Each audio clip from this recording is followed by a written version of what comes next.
Hey folks, this is Brandon, CryptoBiography, episode 80, Annie and the Magician, part 6. And if you have any comments or questions about this episode or previous episodes, cryptobiography@gmail.com, or hit us up on Twitter or Facebook. This goes out as a podcast, and I also do a recording to put out on YouTube. So here we go. How did it go? Corey asked as soon as she re-entered. Fine, the food will be brought by a friend of mine, May. Corey snuffed, but nodded. Well, we won't have anything to worry about from her then, but we will still need to be cautious. She may be followed, or a number of other things might go wrong. Come over here, apprentice. Anastasia hurried over to him. He was at one of his machines, the one where he spent many hours thinking or meditating. Time, I think, for one of your first real lessons, how to procure ether. Sit on the chair. She did so. The back of the chair was at an angle, and she found it remarkably comfortable. Put your hand in a device. She slid her hand into a metal cuff, and it mostly disappeared. There were some glass tubes and files connected. They were meticulously clean. She knew because she was the one who had cleaned them. Relax. Let your mind go. Try to make your ether gather in your arm. If you do, the device will pull it out and collect it. She was about to ask a question, but he shushed her. Now just relax. I'll talk you through it. And don't worry if it doesn't happen quickly. It probably won't. She nodded slightly. Good. Think of your ether as the most concentrated part of you. It is the soup stock after all the water has been boiled off. What most magicians find is that it takes a combination of concentration, relaxation, and finding your music.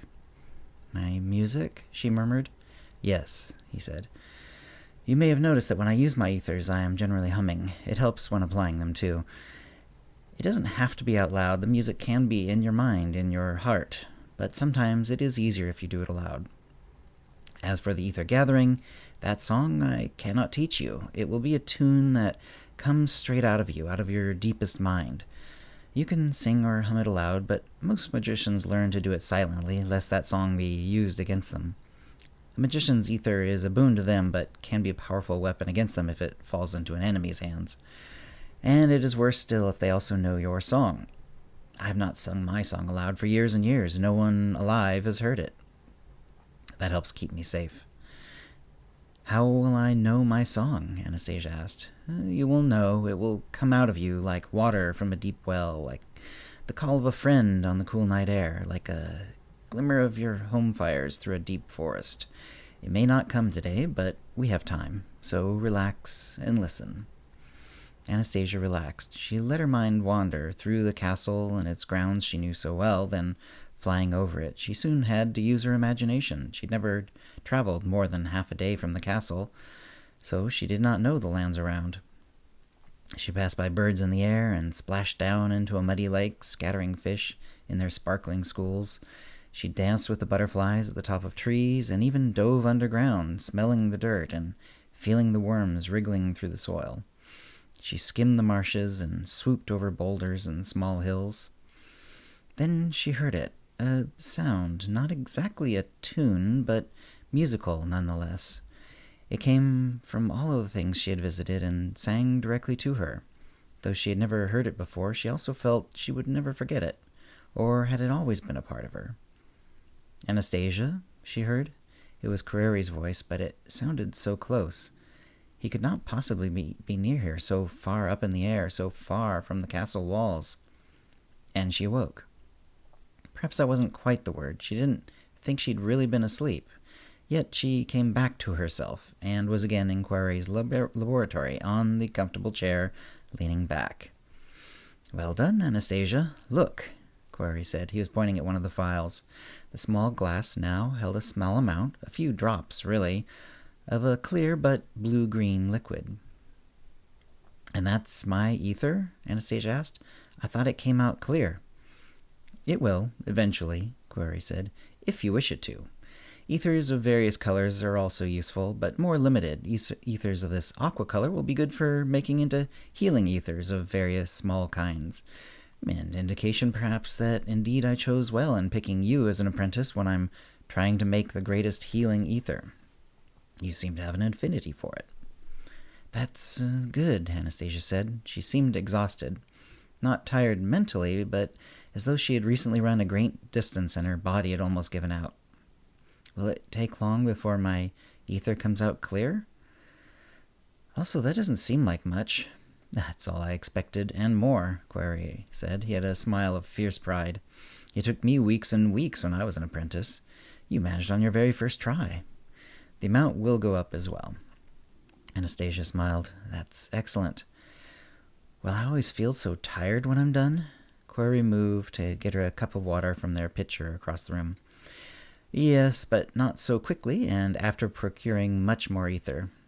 You have taken your first small step into doing your own magic.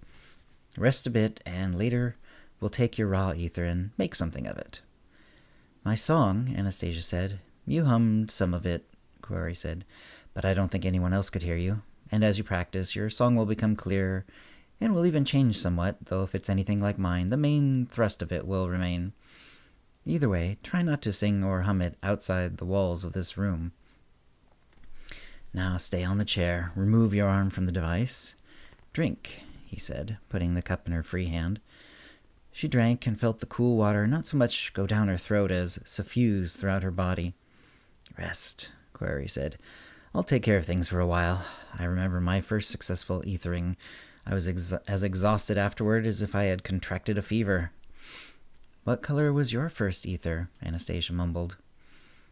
Query paused a moment. Anastasia wondered briefly if that was too personal a question to ask. Red, he replied. Fire ether, destruction. Healing has become my passion, but was in the beginning not my natural talent. Anastasia fell asleep. A few hours later, May knocked at the door, calling out, Annie. Anastasia started. She scrambled out of the chair and to the door. Query was in his bedroom, probably reading or writing, as he often did. She unbolted the door. May was there, and Anastasia beamed at her. Thank you, Anastasia said. Please, come on in. May came in. She had a large pitcher in one hand and a basket in the other. Looks heavy, Anastasia said, and took the basket from May. She put it on one of the larger, emptier tables, which they sometimes used to eat a meal. Anastasia thought of it as their dinner table, though it had never been formally called that by her or Query. I can handle it, May said. Thanks again, Anastasia said. She wasn't sure exactly what to say.